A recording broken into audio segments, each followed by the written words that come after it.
guitariste et chef de Pink Floyd, avec Rick Wright, organiste, Roger Waters, bassiste, et Nick Mason, batteur.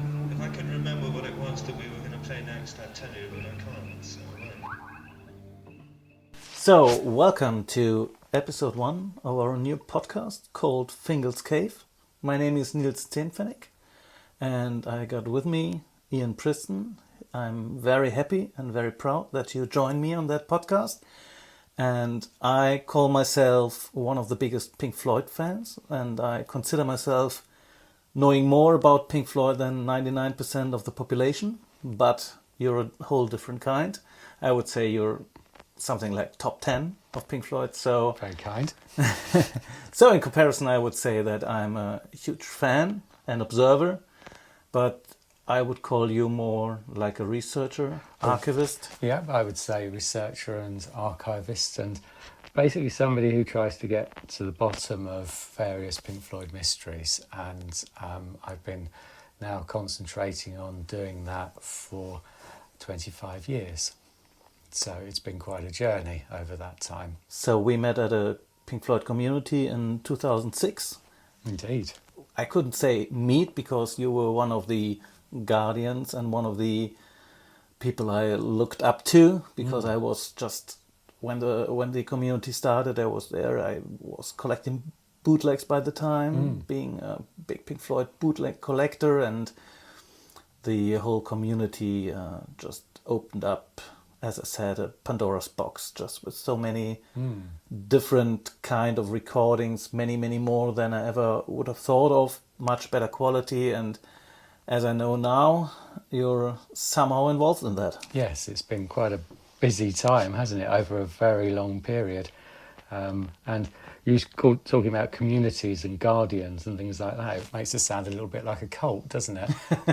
It's not a cult, folks. It's a nice place, and Pink Floyd fans have a lot in common, we tend to find.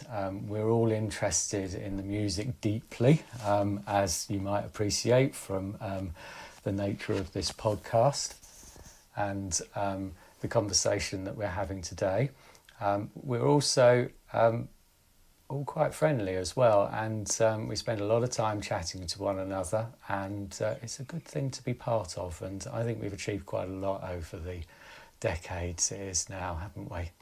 So, first question of this podcast, why Pink Floyd? What makes Pink Floyd so special? I think once you've been gripped by Pink Floyd, it gets you at quite a deep level. And you need to listen to the right Pink Floyd for that experience. I'm quite biased on this. And if you go listening to Pink Floyd in their releases in 1987, and that's the first thing you listen to, I don't think you're going to get the experience that we enjoy. You probably also wouldn't get the experience if you listen to Another Brick in the Wall, the single, or The Wall, the album. You need to go looking further back in time, and that's where my journey started. As a youngster, I'd be sat in my front room with my mum. Big brother John was in the room next door. John and I shared a room, and he owned most of that room because he was 6 or 7 years older than me, depending on the time of the year. And he was a big Pink Floyd fan, amongst various other things. And he was always gripped by his music, and remains to this day the person I turn to if I need to know the answer to who was playing a certain chord in a German krautrock band from 1970. John will no doubt know that because he's the expert. So John, back in the day, was very fond of metal, and he liked playing Echoes, and he particularly liked the funky section of Echoes, that bit in the middle where Roger gets really into leading his band, as it was at the time. And he had big speakers, and they would make the walls shake, and Mum and I would sit there and sometimes get a bit grumpy about it. But then after a while I began to realise as a teenager that I rather liked it. And then I would go and look at his record collection when he was out at whatever concert he was out at that night. Lucky man. in the 1980s, because there were some great bands around then. And I would come across albums like Animals and look at that pig flying in the sky above Battersea Power Station and start thinking, this band is interesting. And then I would get Atom Heart Mother out and I'd think, what about that cow? And it kind of gets to grip you. If you don't get this, I don't think you ought to be listening to this podcast, because you're probably not on a similar wavelength to us, but it's something that gripped me then and has got me gripped at quite a deep level for many years hence. And it's what drives the passion for me and drives the researching and the hours that I put into Pink Floyd basically every day of the week. Yeah, Atom Heart Mother was also the first album that touched me, so to speak. We had a few records at home when I was 4 or 5 years old. We had The Dark Side of the Moon and Atom Heart Mother and Animals, I guess, later on. But it was Atom Heart Mother, and I remember playing it. I was scared to death because in my being 4 or 5 years old, in my head there was the story of a guy stealing some diamonds, robbing a store, and fleeing away from the scene with a motor bicycle. Of course, yeah. And then the police on horses. Yeah, there's definitely going behind him. That's a Wild West scene there. Exactly, isn't there? that was my. And then I remember that Dark Side of the Moon. I loved the intro from Money, and when I picked the wrong side, which is the right side, like side A, it was Speak to Me, of course, and there was some effects, but I remember being a small child, being totally disappointed that's the wrong side, because I wanted to listen to Money, and there was a Money effect in there, but just very low. And then I got lost, or Pink Floyd got lost in my mind for a few years, and when I was like 11 or 12, I listened to Atom Heart Mother again, and I cried. I literally cried because the experience I had being a small child, it was so intense, and I put it all together as living there with my parents, and from that moment on I started collecting bootlegs, and it's... Yeah, there's quite a lot of nostalgia, isn't there, with Pink Floyd? I think we associate them with various crucial points in our lives, and we all do that. It might be the breakup of a relationship, it might be the first album we bought, those sorts of images that we have in our minds of listening to those records as people our age did back in the day, and appreciating the music for the first time. And it just hits you and can grip you.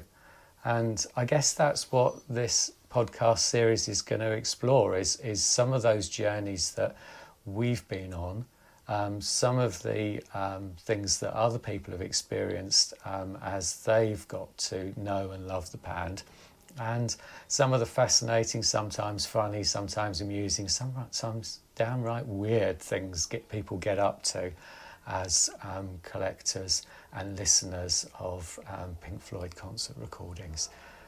It's not been explored much, has it? So hopefully we're going to break some new ground with this, and there are some really good stories to be told, and these stories are quite precious. As I say, they've not been written down before particularly, and the people who can tell these stories and have these memories are now often, because these things were happening in the 60s and 70s, some of the things that we'll be talking about, they are in their 60s and 70s now. They are of a certain age, and it's becoming crucial to capture their memories and to get down their recordings, get down their experiences before, frankly, it becomes too late. Yes. It's just thinking of a book only about these stories. Every single time I do a little research by myself, and I'm just browsing through the different websites, explaining anything about a concert or just giving a behind story, I just want to listen to it later on. Then, because it's just like a documentary. It's unbelievable. And books are something as well. I think we ought to talk about some of the things that books can bring to the table. If you're watching this right now, you'd see that I've got one on my lap, which is our book that we published last summer, Phil and I, a book about Pink Floyd's BBC radio recordings between 1967 and 1971 in the UK on the BBC.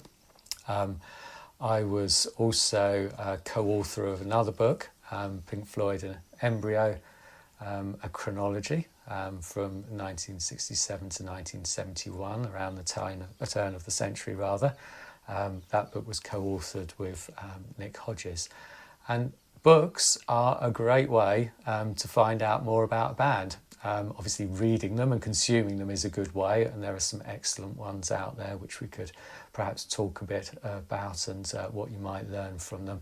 But I'm thinking more about specifically the act of writing a book or publishing a book as I'm saying this, because that to me has really opened doors over the years.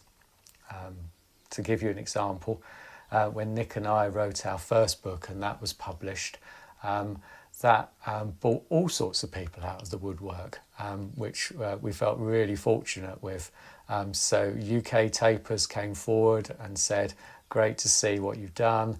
By the way, I was the taper of that particular gig at Manchester University in 1969, and this is what happened to it next, and this is why you're never going to find it, because unfortunately it was lost over the years. It also brought other people out of the woodwork. For me, hugely memorably, it brought out the woodwork a guy in New York who picked up the book and wrote us a lovely letter saying how much he'd enjoyed it. And he wondered what we had in terms of the film from Bath 1970.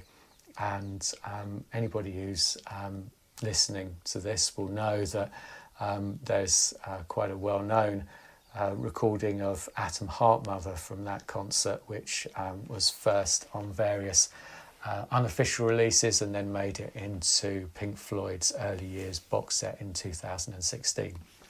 So this chap told me a story of how he knew that a chap had taken in a huge reel of film into a New York video store in the 1980s, and on that film there was a nice label on the front that said Pink Floyd Bath 1970, and he wondered what it was. I think we can see what it might turn out to be, and that store then helped him transfer it to VHS back in the time, and he wondered whether that might be of any use to Nick and I. And obviously, after we picked our drawers up off the floor, we said, yes, please.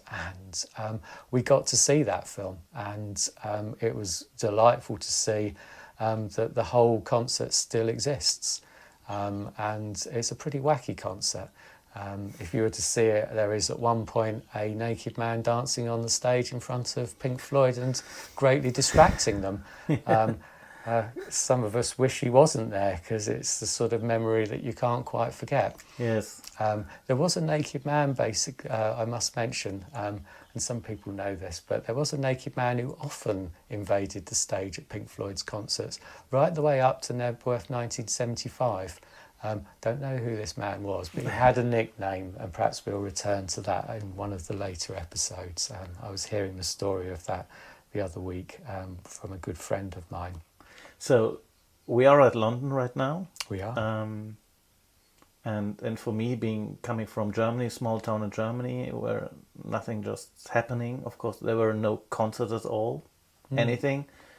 But when I took the tube and the Piccadilly line, I mean, every single station where you can find the location Pink Floyd played live, and we were at a trade fair today. We visited a trade fair, and I mean, there was one seller who just told you out of nothing about a Pink Floyd. He thought it would be 71, but you corrected him, of course. Yes. Because you realized that it must be 72, and then he even mentioned the flashlights in the beginning, and it's so unbelievable that being here in London, I would say meeting anybody being at least 60 or 65 years old I guess must have seen a Pink Floyd concert. You've got a good chance, haven't you? So that's one of my research methods, is men in their 60s who've still got long hair are quite likely to have a story to tell at least.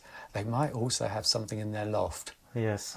So I seek them out, and I'm about the wrong age for that. I kind of need to be younger, and then they would be my grandparents, or I need to be a bit older, and they'd be my peers. So I'm slightly the wrong age, but I would say that's good advice for researchers, is to try and seek out people who might have those stories. And he was funny, wasn't he? I mean, he'd just come out of the army, that chap, and he'd knew that he'd seen Pink Floyd in Southampton, and he knew it was the Dark Side of the Moon, but swore blind it was 1971. And he was grateful that you corrected him, because he was in the beginning, he was quite positive. No, 71. And then you said, it might be Dark Side of the Moon. Yeah, it was Dark Side of the Moon. Oh, yeah, thank you very much. He came back again. And he's probably told that story 100 times. Now he knows the correct year, doesn't he? But it's amazing how people misremember things. But often in those misrememberings, there's sort of germs and facts of truth. And I mean, this is what we found with both of the books, is going to people and asking them for their recollections can really lead you places. My advice to anybody who, and this may seem a little bit flippant, but my advice to anybody who really wants to get in depth with Pink Floyd is write a book, or announce that you're writing a book. And in order to announce that you're writing a book, you do need to have a publisher. So when you go to, as we did, the BBC archives for this research, the BBC needed to know that we had a publisher, and we needed a letter from a publisher to demonstrate it. So it's not one of those things you can pretend or fake, because institutions are likely to want to ring your referee and check that you have those things. But it opens doors. And people who were there at the time are always, nearly invariably, honoured, keen, amused to be part of a book and to have that idea. And so when we wrote about the BBC, we didn't get any resistance whatsoever. Everybody we said, well, it's likely to go into a book. Is that okay with you? Absolutely fine, they said. And what they wanted to do then was to refine what they said and to make sure it was as accurate as possible. And then we get those records down. We get those stories. We're like historians. We're kind of like going into Tutankhamun's, So if I'm not able to write a book, what could be my methods to research? What could be... What could I do with the actual systems or social media? Yeah, that's powerful as well.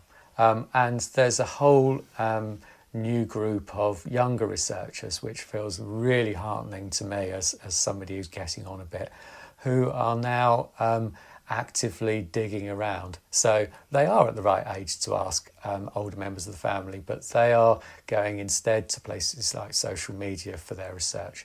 So tips for anybody who's doing this: keep a close eye on Facebook, keep an eye on what Pink Floyd are posting, and look out for people who then reply, I was at that concert, and jump on them nicely, gently, politely, ask them for their recollection.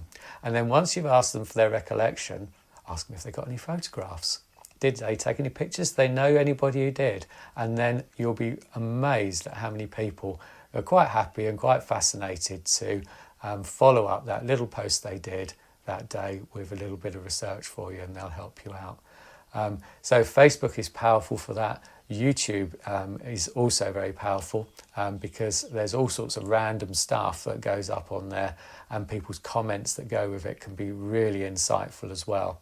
So a lot of digging there goes on, and it can be very productive. Trouble with YouTube, of course, is that you can't personal message somebody at YouTube.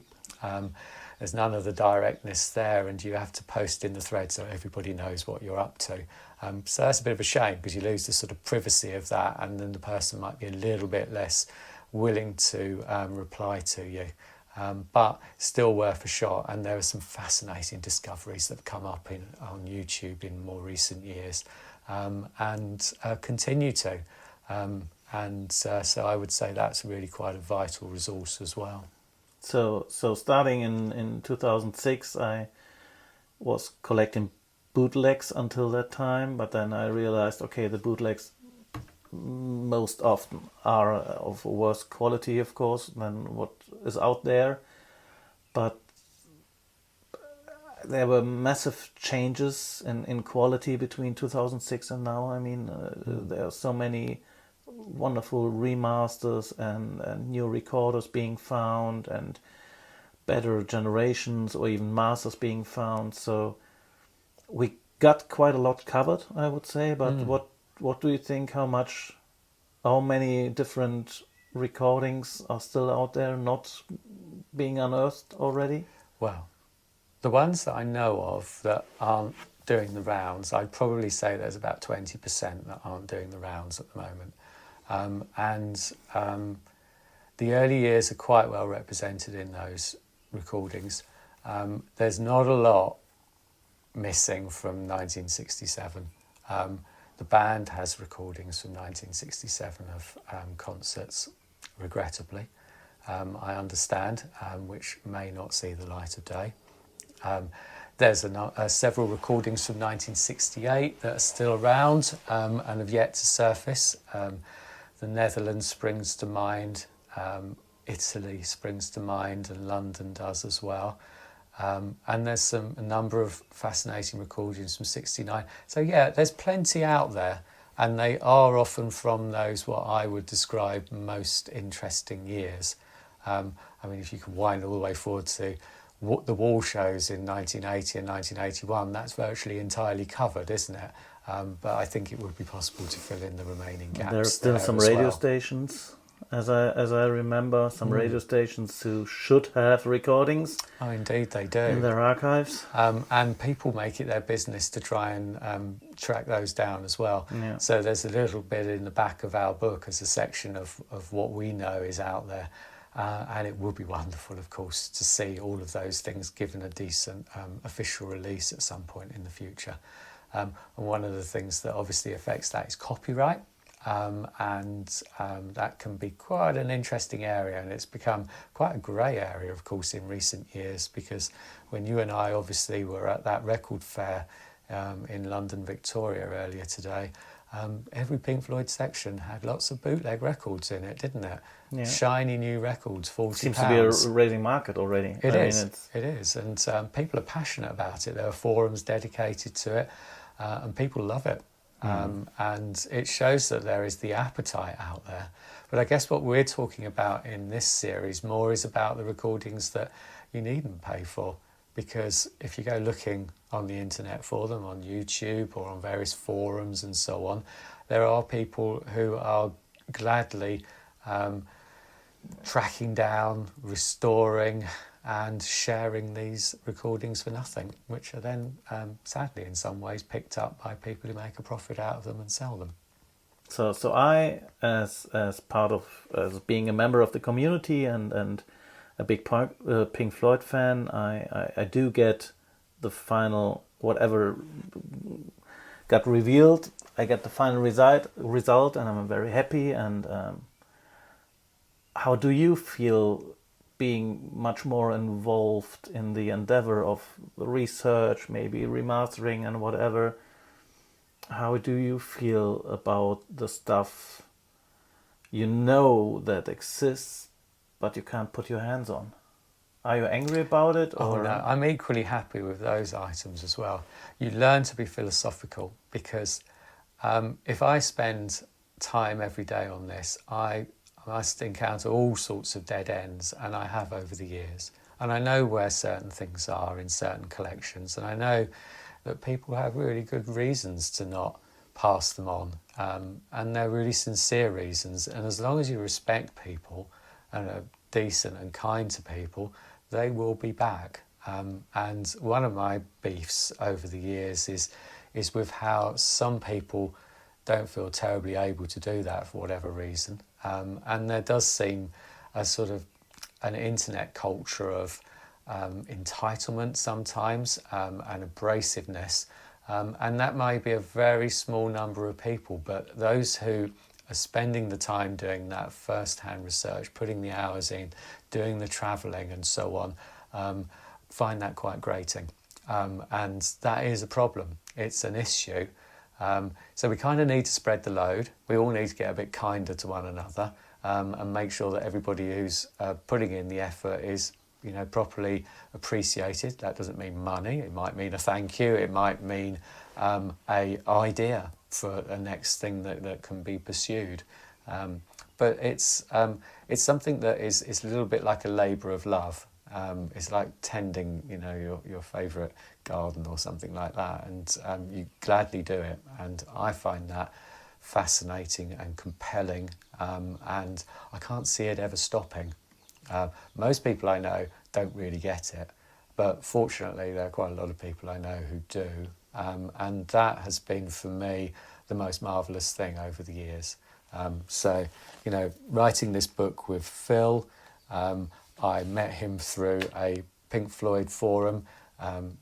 Phil is tremendously knowledgeable about music. He's a lecturer in music at State University of New York.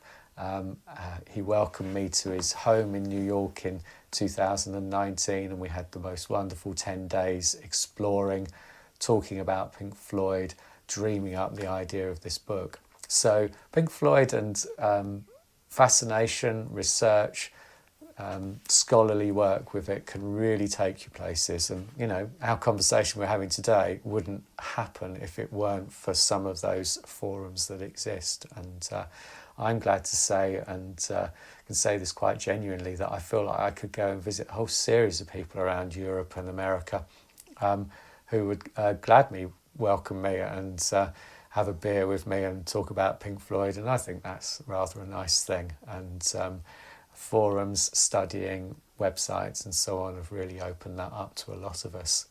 Yeah, it's the same for me. It always caught me that in my private life, so to speak, it's quite difficult to explain that to anybody outside this bubble, so to speak, because they, of course, just don't get it.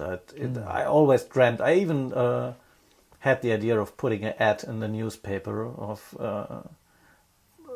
Pink Floyd superfan who wants to meet another Pink Floyd superfan, because I always wanted to talk with anybody about any specific concert, what I felt about it, how I realized it, how I got it, or whatever. And it's being in Germany, where I live, it's almost impossible. So it's that's also a part of this podcast for me personally, to be able to talk with you about very specific things, about different recordings, about the stories behind the tapes, the story, the technical side of it could be, or would be a very interesting to have in another episode. And that's just something extraordinary for me, that it's not just the music or just Pink Floyd or even only the studio albums, but every single concert tells a story of the taper. If it's a taper who got somehow caught, or I had to ask a girlfriend or a friend of his to record the show, or a taper who got taken off his machines, and another taper taping it. There are so many wonderful stories out there. Oh yeah, there's failed machines, there's failed recordings, there's girlfriends going into concerts appearing heavily pregnant, and then when they open their Afghan coat, they've got a dirty great big reel-to-reel recorder underneath it, which they promptly give birth to and plug into the mains to make a recording. There are people who tucked microphones behind their ears, in their hats, in various places on their person, just to get them through security. There were people who had to dodge security in the UK at times where there was very heightened security due to terrorist risks, and they still got through, and the band inspired them to do that. So there we have it. We have a very inventive band, creative band, and fans to match. Yeah, that's something I wanted to mention. I think even in the early 70s, even prior to Dark Side, the Eclipse Suite they played in 72, I think everybody knew, if I go to a Pink Floyd concert, it's not just the music, it's some sort of event, it's futuristic, I have to do the best to record that, and that might be the reason why we have so many different wonderful recordings. There'll be sound effects, there'll be bubbles, there'll be birds. Quad sound. I mean, There'll be a Caliban type creature from The Tempest walking around the audience. There might be a naked man on the stage in Bath 1970, and various other concerts in between. Many technical failures due to the power loss. There were those. I mean, Pepperland is most famous. I just love to listen to all the different. Yeah, let's have another try. Yeah.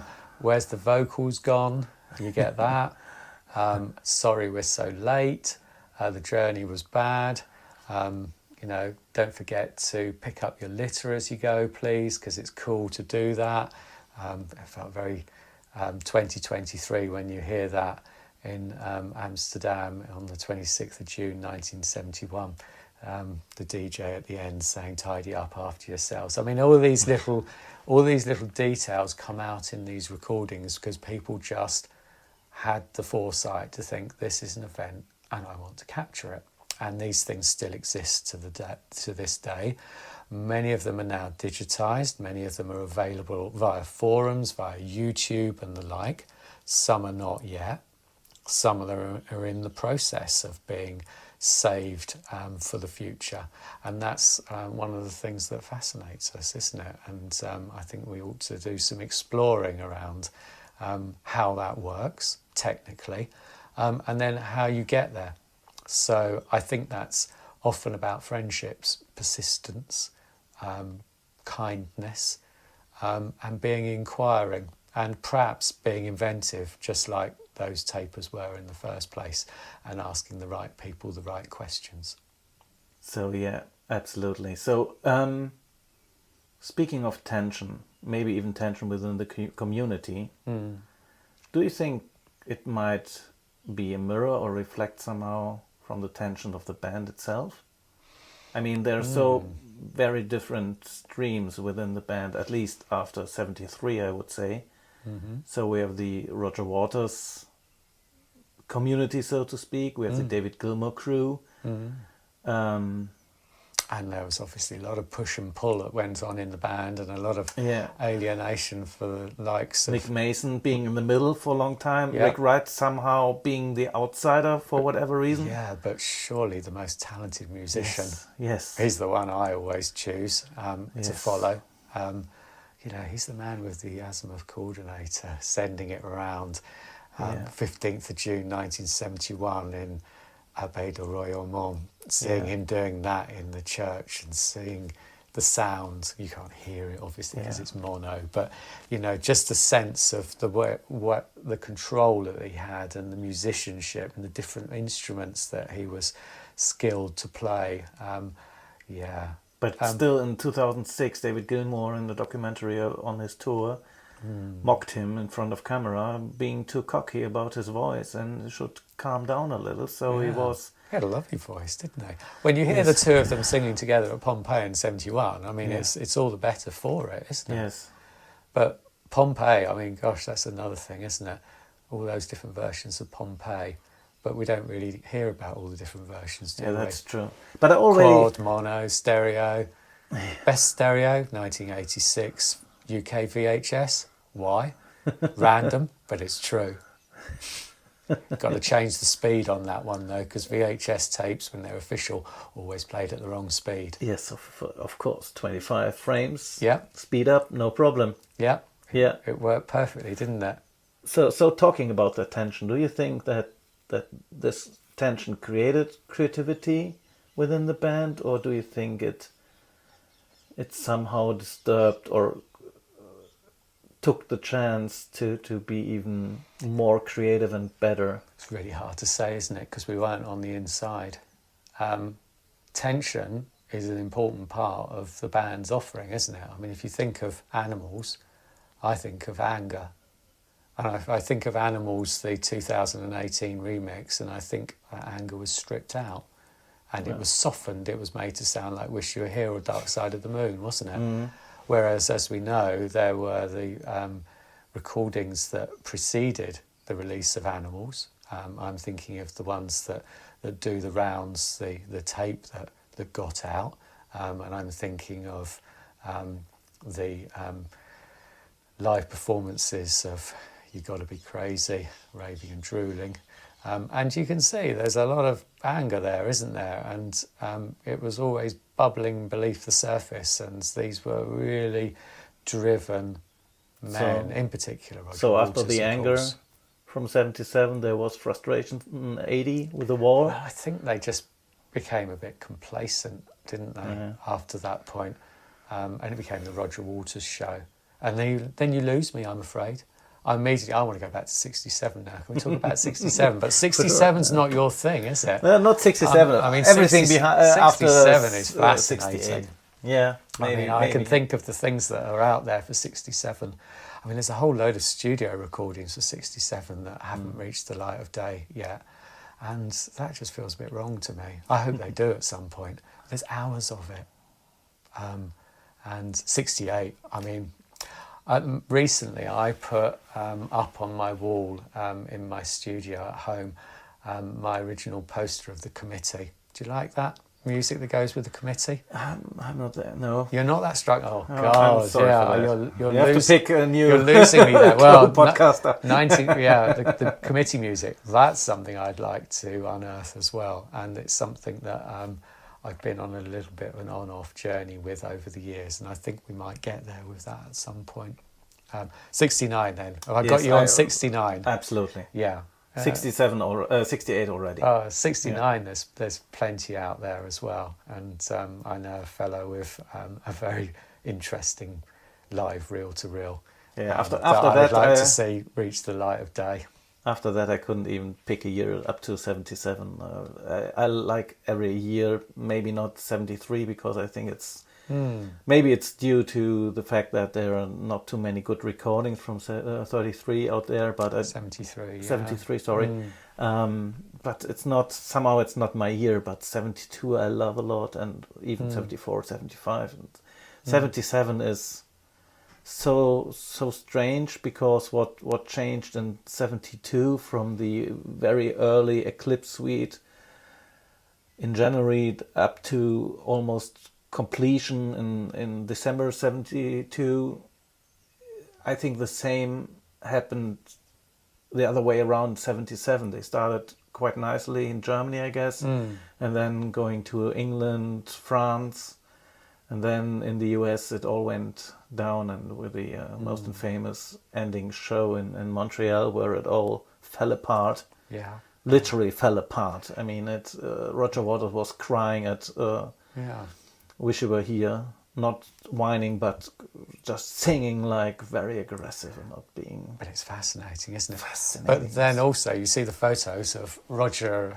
before the concert, and he looks very happy, he's laughing. I like the sound effects as well. So one of the things that fascinates me is quad sound now. So I'm gradually building a system to appreciate it better at home. And there's one or two particular exponents of quad who are doing some really interesting work on restoring old recordings, and some of those are just compelling to hear the sound move from side to side, round and round, backwards and forwards. It must have been quite something for those audiences, and when you hear somebody saying "wow" when they hear the footsteps in Cymbeline, you can see why they might have felt that, because they could feel that going around. Nobody that did room that at that time. No, they didn't. Nobody. They were groundbreaking. And that together with On the Run live must have been mind-blowing. It must For have example, been. the technical sort of music. I mean, it's... So these single recordings that we have don't tend to capture that. So if you go back, thinking of the early days, you don't get stereo recordings very often at all. They start becoming more commonplace in 71. 72, they're really picking up. And so there's a really good date that I'd like to draw your attention to, that's likely to start doing the rounds soon, which is the Hollywood Bowl from 22nd of September 1972, where there are multiple recorders, including two rather good stereo ones, Multiple, 6 to be exact. 6 tapers that night who were all in various positions, mostly in the middle of the auditorium, but were spread out well enough to capture it. You know, some towards the back, a little bit towards the front and to the sides and so on. And Pink Floyd did a particularly interesting formation with their quad setup that night. It was somewhat unique. They also pushed the sound system to the limit. So there are parts where you think it might be the tape player's fault that it's sounding a little bit overloaded, but I'm afraid it's actually the PA that's overloaded. So they were really in the mood and going for it.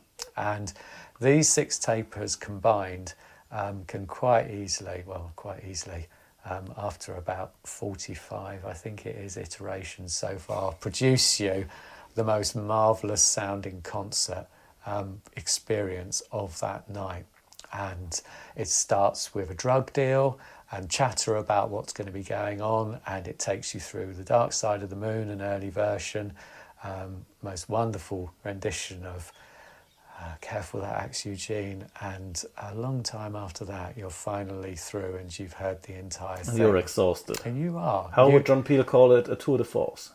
He would, perhaps. Yeah, very nicely thought of. Yeah, I agree with you on that. So it's like those experiences that kind of drive us with this hobby, this pastime, this passion to try and see whether we can really bottom out what was going on those occasions. Pink Floyd themselves are much less interested in these things nowadays. They were perfectionists at the time.